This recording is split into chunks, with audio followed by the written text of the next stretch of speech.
ẹ̀yin èèyàn wọ́n mọ̀ ti gbé lọ ọgbà ẹ̀wọ̀n wọ́n ti já sí kirikiri o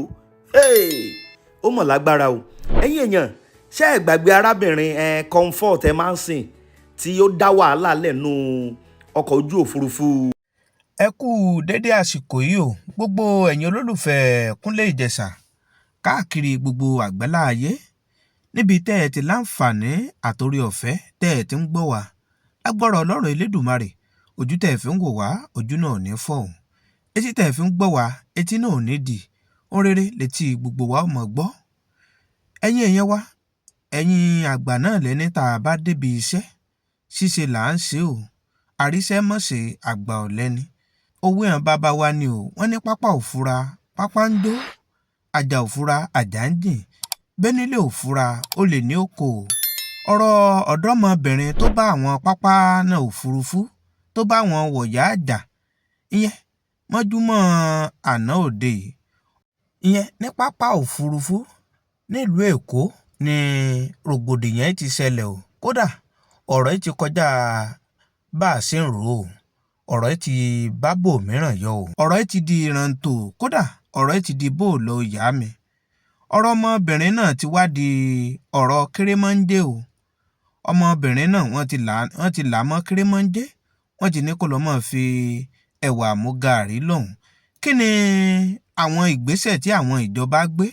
lórí ọ̀rọ̀ ọmọbìnrin kí ọ̀rọ̀ ẹ̀ tó di pé ó di ọ̀rọ̀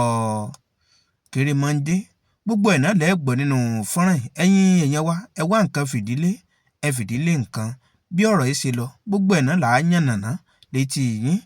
kódà tẹ́ ẹ̀ bá gbàgbé ẹ̀yin èèyàn wa irú wà ètò tí Wàsíù ìyẹn olórin gbajúgbajà náà wù náà rèé o àwọn èèyàn gan ti wá fárígá lórí ẹ̀rọ ayélujára wípé báwo wá ní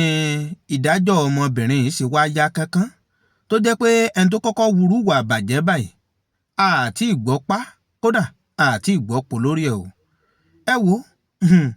ọ̀rọ̀ Wàsíù ibi tí ọ̀rọ̀ Wàsíù Àyìndé ìyẹn K1 The Ultimate tí ó já sí kò tí ì yẹ nìkan o ṣùgbọ́n àwọn èèyàn ti ń retí èsì láti ọ̀dọ̀ ìjọba yìí pé kán fún àwọn náà ní èsì ọ̀rọ̀ Wàsíù torí ìwà tó wù ìwà ìtọ́ni ìwà àbaninínújẹ́ kódà ìwà tó ba èèyàn lójú jẹ́ ni o torí ọ̀pọ̀ èèyàn ló tó wá ń sọ pé torí òpó ọmọ Tinubu ni torí pé ó mọ̀ ń pè rẹ̀ ní ọmọ Tinubu nítorí pé òun ló mọ̀ ń forin dá wọn lára yá o nígbà tí àwọn APC bá fẹ́ ṣe àjọyọ̀ kan àbí méjì wọ́n nítorí ẹ̀ ní ìjọba Tinubu ò fi lẹ́nu ọ̀rọ̀ ṣùgbọ́n ọ̀rọ̀ yìí ti wá dójú ẹ̀ o gbogbo ẹ̀yin èèyàn kódà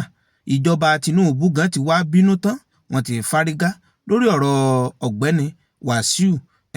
ṣùgbọ́n àwọn ọmọ orílẹ̀-èdè Nàìjíríà káàkiri gbogbo àgbálá ayé wọ́n láwọn fẹ́ gbọ́ èsì tí ìjọba fẹ́ fọ̀ lórí ọ̀rọ̀ Wàsíù ẹ gbọ́ ẹ̀yin èèyàn wa báwo lẹ ṣe rí ọ̀rọ̀ yìí sí ǹjẹ́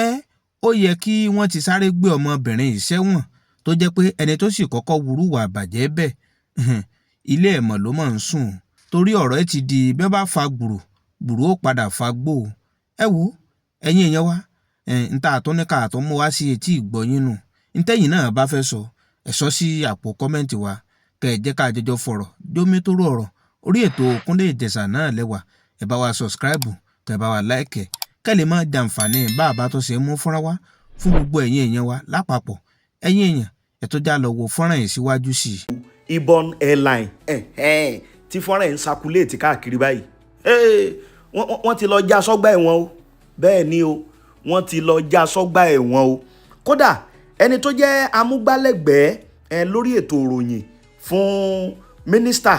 ìgòkègbodò ọkọ̀ ojú òfurufú ìyẹn Túndé Mọ̀ṣúùdù ó ló mọ̀ fi ọ̀rọ̀ ń síta ó ní iṣẹ́ rí arábìnrin èyí tó tẹ̀lé ọkọ̀ ojú òfurufú ti Ibon Airline láti Uyo wá sílùú Èkó tó jẹ́ wípé fọ́nrán yẹn ti ń trend káàkiri orí social media tó ti di pé ó ń gbá àwọn òṣìṣẹ́ tí wọ́n ń ṣiṣẹ́ nú ọkọ̀ ojú òfurufú ọ̀hún lójú tí wàhálà ṣẹlẹ̀ ńlá kó tó di pé àwọn ẹ̀ṣọ́ aláàbò kí wọ́n tó wá gbé lọ ságọ́ ọlọ́pàá ó ní ní bá a ti ń sọ̀rọ̀ lọ́wọ́lọ́wọ́ yìí wípé wọ́n ti gbé lọ ilé ẹjọ́ o. Ilé ẹjọ́ tí wọ́n sì gbé lọ, ilé ẹjọ́ ti ní kí wọ́n lọ fi sí ọgbà ẹ̀wọ̀n Kirikiri náà kó sì mọ́ gbatẹ́gùn bẹ́ẹ̀. Ó lágbára o ẹ̀yin èèyàn, ọlọ́mọmọ̀jẹ́ á sì ṣe. Ṣùgbọ́n lórí ọ̀rọ̀ yìí oríṣiríṣi ọ̀rọ̀ làwọn èèyàn tí wọ́n ń sọ o. Àwọn èèyàn ń sọ̀rọ̀ lóríṣiríṣi wípé bó o ní tiẹ̀ ṣe wá yá lóní kíákíá tí wọ́n ti sáré gbé lọ sí ilé ẹjọ́ tó sì ti di èrò Kirikiri. Bákan náà la tún rí ẹni tó jẹ́ ọ̀gá fún àwọn NURTW MC Olúọmọ, òun náà mọ̀ tó ti sọ̀rọ̀. Ọ̀rọ̀ tó wá sọ yìí ń tiẹ̀ ó ń bá Alhaji Wasiu Ayinde Marshal ìyẹn K1 The Ultimate ó ń bá bẹ̀bẹ̀ ni o wípé ìjọba ààrẹ Tinubu ẹ jọ̀ọ́, kódà bó ṣe kọ́nù pé ààrẹ Tinubu ẹ jọ̀ọ́ tọ̀wọ̀tọ̀wọ̀ lòun fi bẹ̀bẹ̀ pé ẹ dákun ẹ bá wa síjú àánú wo Kwam wípé ó ti realize gbogbo àṣìṣe tó ṣe, ó ti tọrọ ìdáríjì ẹ̀ṣẹ̀, kò ní ṣe bẹ́ẹ̀ mọ́. Ó ní kí wọ́n gba Kwam gẹ́gẹ́ bí ọmọ onínàkúnà tó ti kọ́kọ́ rìn lọ, ṣùgbọ́n lẹ́yìn ọ̀rẹ́yìn tó padà wá realize àṣìṣe ẹ̀, ó bẹ̀rẹ̀ sí ní bẹ̀bẹ̀ ni o on behalf of K1 The Ultimate. Bákan náà ló tún sọ fún mínísítà tó ń rí sí ọ̀rọ̀ ìgòkègbodò àwọn ọkọ̀ ojú òfurufú wípé kí alàgbà Kyamo kó jọ kankan dáríjì. Bákan náà olórí àwọn àjọ NACA, eléyìí ló ti wá fa controversy ńlá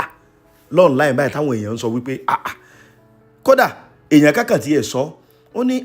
pé kí wọ́n kúkú bá àwọn comfort Emansin, kí wọ́n bá àwọn ẹ̀bí ti Kwam náà kó náà mọ́ lórí ọ̀fẹ́ láti wọkọ̀ ojú òfurufú, pé kán fò náà lẹ́kọ̀ọ́ mọ́ lọ lé ẹ̀ pé tí